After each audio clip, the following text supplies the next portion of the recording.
So what's up guys, it's Tom here and I'm going to talk you through my push day as a natural lifter trying to progress to getting an advanced physique. So I currently start with six exercises total, 3 compounds, 3 isolations. In fact today I did 4 isolations just as a bit of a bonus because I was feeling good and I got through the session quite quickly. So first up I'll start with a decline bench press.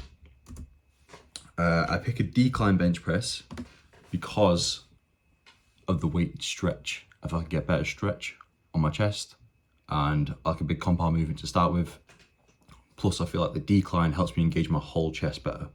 Now I'm in a bit of a predicament with these because my top set I can get 105 kilo for 5 reps, but I can also get 100 kilo for 5 reps. So I don't know whether to use 100 kilo because at the end of the day I'm still failing at 5 reps, but my recovery will be better. Whether to stick with 105 kilo and then hope that when I add an extra rep that it'd be more beneficial than adding an extra rep at 100 kilo, if you get what I'm saying. So I feel like it'd be better to do, it's better basically do the heavier weight because it provides more stimulus. At the moment I'm going for 105 kilo just because I feel like I'm going to go down the stimulus route.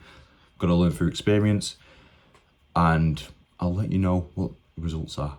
Up next after that was a Smith Machine military press / Z press. I did this because my shoulder was actually not feeling 100% just before the push day. So I ended up rotating it out for an exercise that is limited by the weight. So what I mean by that is because there's no back support, there's only so heavy you can go and it's not your heaviest. So it doesn't matter how much weight you can lift with dumbbells, shoulder press, or barbell shoulder press, it will not be, your military press on a Smith machine like that will not be heavier. You will always use less weight because you have no back support. So I decided to go for that variation instead and push that to failure. In fact, I ended up adding an extra 2.5 kilo each side there, which is a bit of a bonus. Basically, I hadn't done the exercise in a while. So as I've rotated it back in, I've got stronger, which basically means I made gains.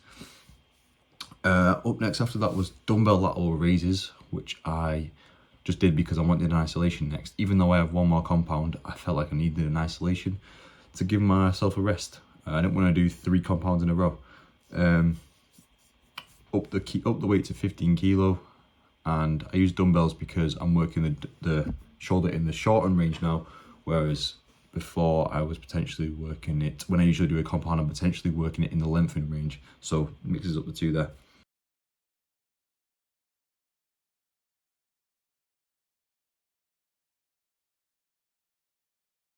Up next was double rope push downs.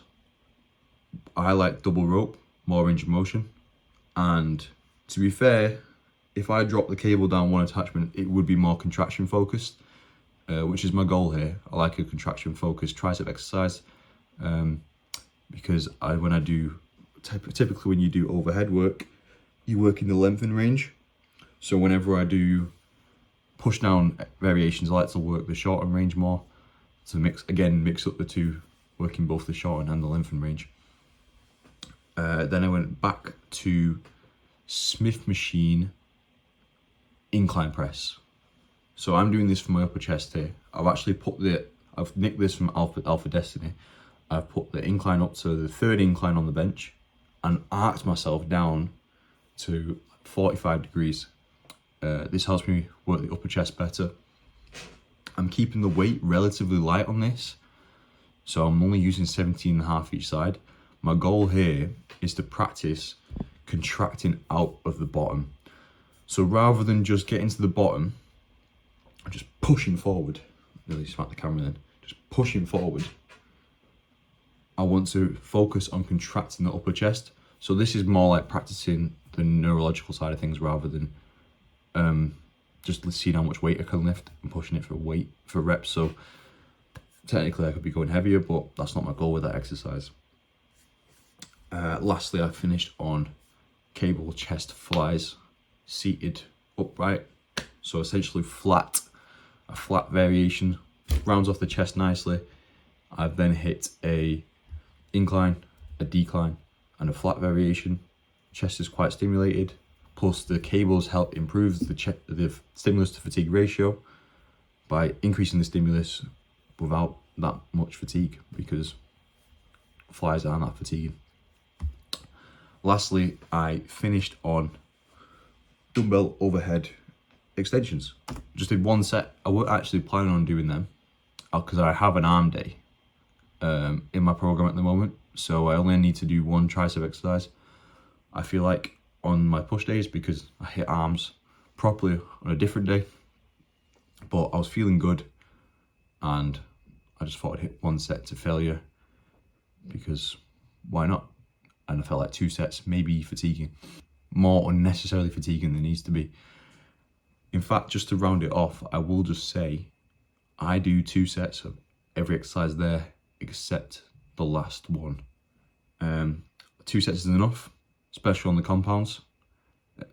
You get more than enough stimulus and more than fatigue, and everything is trained within the 6 to 12 rep range. So once I build up to 10 to 12 reps, I will tend to just up the weight and drop back down to 6 reps. In fact, the only thing I didn't train in the 6 to 12 rep range today was the dumbbell lateral raises, and that's because I don't believe there's any point in doing your 6 rep max on a dumbbell lateral raise. At the end of the day, you're going to be stuck using anywhere between 10 and 15 kilo, so you may as well take that to failure rather than worried about trying to get up towards 17 or 20 kilo. You'll get more out of keeping your form strict and working the lateral head of the shoulder. That concludes everything. If anyone has any feedback for me, that'd be much appreciated.